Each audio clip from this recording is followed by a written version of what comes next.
Hey, this is Aaron. Today I'm sitting in a 2021 Kia K5. The K5 replaces the Optima as Kia's mid-size sedan. It's kind of a compact mid-size. I think it's mid-size. I'll call it mid-size. If I'm wrong, troll me. Anyway, this in particular is the GT line in all-wheel drive. Wonderfully designed car. It's just really well done. Feels good, drives well, and doesn't cost too much. This one I'm sitting in it, is about $31,000. That's pretty cheap, considering. This episode brought to you by coffee.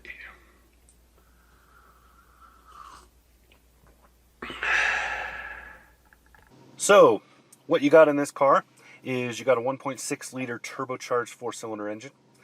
Nice little engine. There is some turbo lag, and it's not a race car, but it is sporty. So it feels sporty, it feels confident, it feels good. Those are all good things.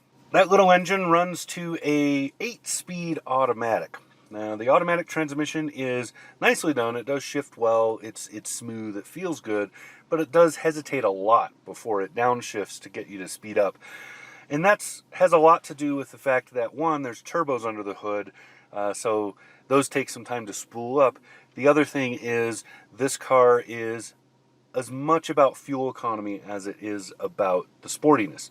So even though it is the GT line, that's mostly a cosmetic thing. It is not changing most of the values of the car. So highway rating on this is 34 mpg. My highway test, I did a little better than that. I got about 35.5. So, great. And I managed to do that at 75 miles an hour at 6,400 feet in altitude, and there were no crosswinds. It was a nice, calm day. So, wonderful that you can get that kind of fuel economy out of this car, and I wasn't trying. I was just got on the freeway, got up to speed, set the cruise, did my thing. So, for those who aren't aware, my freeway loop is a 22-mile total. So I go at about 10 and a half or 11 miles in one direction, turn around, come back in the other direction. I fill up before I go, and then I top off when I get back, and I do the math. So, wonderfully done. 35.5 is really, really good for a car like this. The majority of my driving has been around town.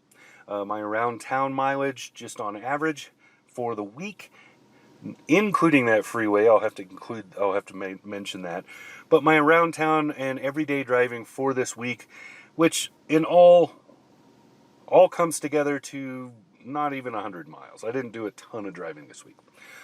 But all of that put together, my daily drive for this, the average is about, what was the number? I had it on the screen. I'll just bring it up. If the camera wasn't fixed right there, I would just show it to you. But anyway, I am at an average of 28 driving around. So that's not bad at all.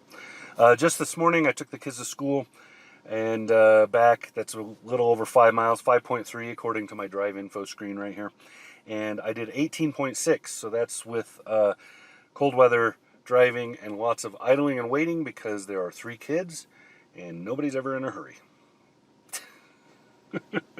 Anyway, so wonderfully well done car. I'll show you the Monroney really quick and we can go over a couple of things. This is the GT line package, so you'll see the GT line all-wheel drive features on the right hand side. That's included in the price, so none of that adds to it. The only thing that's added on to this is the beautiful wolf gray paint. Holy crap, is this a good color. This is a great color. Several automakers have very similar ones. They have a similar color to that. And then this is the all-wheel drive special edition, which adds another $800. Nicely done. The only real add-ons to this starts at $29,090.